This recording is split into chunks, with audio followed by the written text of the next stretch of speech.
Sabe uma coisa engraçada que ficava batendo na minha cabeça?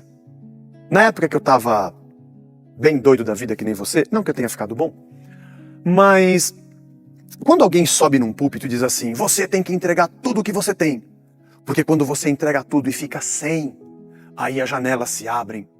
E eu perguntava, se eu posso ficar sem, e o fato de eu ficar sem quando eu entrego, Deus me abençoa? Então, para a igreja dar certo, ela não tem que pedir, basta ela dar e também ficar sem, porque o pau que bate em Chico deve bater em Francisco também. A bênção que cai aqui também cai lá. Você deve ter pensado nisso. E é interessante como a gente faz do dinheiro uma coisa muito importante na nossa fé. Cara, a gente compra a bênção com dinheiro, paga carnê por causa de dinheiro, para ser abençoado. A gente faz de tudo para ter a bênção. Na verdade, você se machuca com o movimento financeiro da fé, porque a instituição te ensinou que quando você supri-la, Deus vai te abençoar. E você triangula. Bom, eu quero aquilo ali. E então, quando eu der para cá, aquele Deus libera aquilo ali que eu quero. Ó Deus, eu vou entregar aqui e o Senhor libera lá. E a minha fé não é mais a minha rendição de um pecador diante de Cristo. E o que entrega ou faz porque o ama em missão. Na verdade, eu não tive nem conversão. Me disseram que eu posso ter o que eu quero, que esse cara aqui me dá quando eu entregar para esse outro aqui. E eu continuo servindo a minha ganância. Eu continuo servindo não uma lombriga, mas uma anaconda que tem dentro da minha barriga e que me torna insatisfeito na vida. Todo dia eu quero mais e nunca estou satisfeito. E aí então, eu vou para onde? Para a igreja, para a instituição onde eu faço os meus negócios. E é interessante, basta você olhar os testemunhos. Depois que eu fui para a igreja tal, eu ganhei isso, olha a minha garagem, olha meu carro, olha essa camisa. E alguém diz, Deus deve estar lá, porque a pessoa está conseguindo o que ela quer. E eu pergunto a você, quando Cristo morreu na cruz, foi para que eu conseguisse o que eu quero? Ou foi o objetivo da Trindade de conseguir aquilo que o Pai desejava, resgatando o homem para si? Será que eu vou a Deus para que Ele faça a minha vontade? Ou eu oro como Jesus, dizendo, seja feita a tua vontade, assim na terra como nos céus? 1 Timóteo 6,10, há um termo interessante, filargíria, só aparece uma vez na Bíblia, no Novo Testamento. Ele junta duas palavras, o dinheiro com o amor filéu. Filargíria significa aquele que tem o amor proveniente do dinheiro, ou o amor que envolve, tudo que envolve o dinheiro produz como amor. E a gente traduz assim, o amor do dinheiro é a raiz de todos os males. E foi isso mesmo que Paulo escreveu, é verdade. Aquele cara que é amigo do dinheiro, o negócio dele é grana. Eu vou nessa igreja e dou até onde dou muita grana aqui porque eu quero ter mais dinheiro. Aliás, muita gente nessas semanas aqui sobre dízimo e dinheiro, eu percebo assim que estão bastante revoltados com o assunto, e você tem toda a razão de estar, porque realmente o bagulho é bastante louco. Mas vamos pensar aqui, por que as pessoas entregam nesse contexto maluco que a gente vive? Por dois motivos. O cara ama o dinheiro, por isso ele entrega, porque disseram que se ele entregar ele vai ter mais dinheiro. Como eu amo o dinheiro, e eu quero ter mais dinheiro, e alguém disse, você quer ter mais dinheiro? Aham. Então vem pra essa igreja. Vou. Quando? Agora. Eu quero. Porque se você der aqui, vai crescer. Você tá brincando? Sério? Então eu até vou tirar um pedacinho daqui, hein? Tira mais. Tá bom. Mas você garante? Garanto. Olha lá. Sim. Vou entregar, hein? Pode entregar. Por que entrega? Entrega porque quer dinheiro. Deus não está envolvido com esse negócio. Deus não está envolvido com isso e aqui não tem fé alguma. O amor ao dinheiro e o amor do dinheiro, o amor que nasce no dinheiro, envolvido pelo dinheiro, é que movimenta as pessoas até um pseudo-Deus que lhe promete dinheiro. E porque ele quer mais dinheiro, ele entrega dinheiro. Essas são as pessoas que vivem dizendo, tem que ter dízimo, é obrigado, Deus vai abençoar, vai prosperar. Cara, eu não sigo essa linha. Não, eu não sigo essa linha, não. Mas tem uma segunda, que é aquele que diz assim, não pode ser assim, não pode ser obrigado, eu não vou entregar. E não vou ser amaldiçoado por isso, porque a Bíblia tem um monte de versículos que diz que eu não vou ser amaldiçoado. E na minha fé não envolve dinheiro. E eu vou dizer para você, rapaz, você tá certo, tem um monte de versículos que vão dar plena razão para você. E você fala assim, esse dinheiro é meu. Eu que ganhei. Você não quer entregar para ter mais? Não, porque não tem mais. E eu já tô bom aqui. Tira o zóio. Porque eu quero ter mais dinheiro, eu não vou deixar esse salafrário me enganar. Esse cara é um charlatão. Esses dois grupos, na minha ótica, fogem do objetivo da igreja. A gente nunca pode julgar. Mas me pergunto às vezes se de verdade são a igreja. Ser igreja não é dar porque eu quero ter mais dinheiro e nem deixar de dar porque eu quero cuidar do meu dinheiro. Os dois são iguais. Aparentemente um entrega e vai para um lado. e o outro não entrega, anda por outro. Só que esse movimento não é retilíneo, é circular. E os dois chegam no mesmo ponto. Um quer ter dinheiro, por isso entrega. O outro quer guardar dinheiro, por isso não entrega. Mas os dois amam o dinheiro. Por isso que na nossa fé, não conta essas coisas.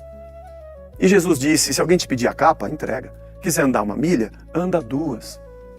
E aquele que tem, reparta. E Paulo diz aos filipenses, ensina aos ricos desta terra que sejam ricos de boas obras e sejam prontos para repartir. Paulo mesmo faz coletas, a gente lê nas suas epístolas, para ajudar igrejas que necessitavam.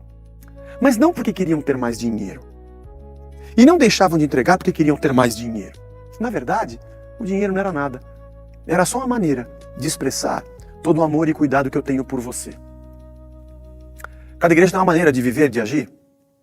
Eu acho que a igreja deve repartir. É difícil, hein? Aliás, estou pela primeira vez falando isso aqui na internet, já falei aqui na igreja. Corro o risco, sério, de ter um grande problema. Mas a gente procura ajudar pessoas que vão fazer operação e não tem dinheiro, tem que comprar um remédio e não consegue, tá com um aluguel atrasado e ficou desempregado, e os irmãos tentam socorrer. A gente consegue fazer isso com todo mundo para tudo? A gente não consegue, né? O ruim é que falando isso pode ser que apareça um monte de gente aqui. Mas se vier gente preocupada só com isso, não vai ter lugar aqui. A igreja é o lugar de gente que se ama. Pô, Zé, mas isso aí não é fácil, né? Isso aí sei lá o que você está fazendo.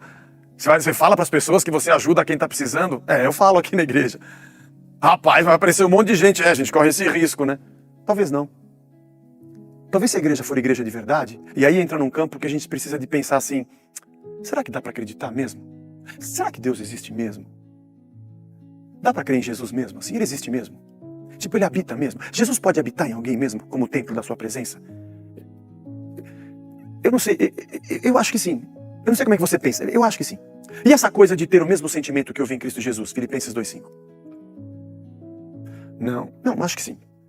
E assim, vós, porém, tendes a mente de Cristo. Vocês têm a mente de Cristo. É possível? Pô, é difícil, mas não, acho que dá. Gente transformada. Será que existe igreja? Gente que não é o que é, não busca o que busca, não quer cargos ou títulos ou posições para ter, mas para repartir. Cara, acho que existe. Talvez todas as tuas mágoas é porque sempre alguém se aproveitou da sua fé, da sua inocência, do seu amor, se locupletou de uma posição de liderança ou de autoridade, que é tema para alguns vetores adiante, para fazer os seus próprios projetos, vendendo para você bênçãos e te fazendo parte de um projeto, tendo já o seu benefício em contrapartida que virá dos céus para sua garagem. Isso não é igreja. Pode ser difícil achar. Não sei se a gente já conseguiu ser, pelo menos aqui no nosso endereço. Mas eu continuo acreditando que é possível gente ser ensinada a viver o evangelho, a viver a simplicidade da vida, porque esse mundo só pensa nisso. Esses pressupostos de investimento, negociata, lucro, dividendos e prosperidade, me parece que não estavam nas gotas do sangue de Cristo. A gente encontra muito mais isso nas corporações, que precisam existir dentro desse nosso mundo de produção, que é um grande mercado. Mas não é essa a lei que deve reger a nossa vida. E não é muito engraçado, para encerrar esse nosso vetor e esse assunto, quem sabe um dia a gente volte a falar sobre isso, mas dizer para você, encerrando, que você é livre para não entregar nada. Lógico que é. Claro. Aliás, você é livre para fazer o que você quiser. Nem precisa de versículo. A vida é sua, o nariz é seu. Faz o que você quiser, pô. Muitas pessoas me perguntam se é obrigado a entregar porque tem medo de entregar. E outros me perguntam se é obrigado a entregar porque tem medo de não entregar. Nenhum deles me pergunta a respeito do amor, de repartir, de se solidarizar, de cumprir um sentimento de Cristo, quer seja com uma blusa, com uma cesta básica ou com 10 centavos. Sempre que alguém pergunta é porque está preocupado com o dinheiro. Acho que Jesus está muito mais preocupado com o que está na tua caixa torácica do que com o que está no teu bolso. Só que eu vou ter que te dizer um negócio. Se ele conseguir mexer com isso que está dentro da tua caixa torácica e você tiver uma metanoia, uma mudança de cabeça, a cesta básica que você compra, o quilo de arroz ou o dinheiro que está no seu bolso, não vai ser tão importante para você quanto uma pessoa que necessita ou o grupo de pessoas que você resolveu e entendeu que é e que se move uns pelos outros e pela missão. Aí muda completamente a perspectiva da sua entrega. Porque a mesma liberdade que você tem para não entregar é a liberdade que pode matar o corpo de ser o que deve ser. É um paradoxo. Porque quando você entrega por você. Porque você é a igreja. O problema é quando alguém toma essa autoridade para dizer que ele é a igreja e que ele sabe como fazer a igreja. Mas quando o corpo, que é um organismo vivo, serve-se dos seus membros uns para com os outros, e mesmo aqueles que dirigem porque são homens levantados pelo Espírito para fazer o que o Espírito quer, quando a gente contribui, nós mesmos somos abençoados, não com algo tão extrasensorial, mas uma boa cadeira e um teto, e podemos repartir nesse bairro e fora dessas fronteiras, para que o reino de Deus se expanda. Mas, de qualquer maneira, a igreja que dá e a igreja que recebe é a mesma, porque só existe uma igreja, membros ligados ao cabeça. E para dizer a verdade, eu não vivo pelo que eu tenho nem pelo que eu dou, mas por aquilo que ele fez em mim. Então o que eu tenho e o que eu dou pode estar a serviço dele, não de homens, mas dele. É bem difícil, mas eu acho que dá.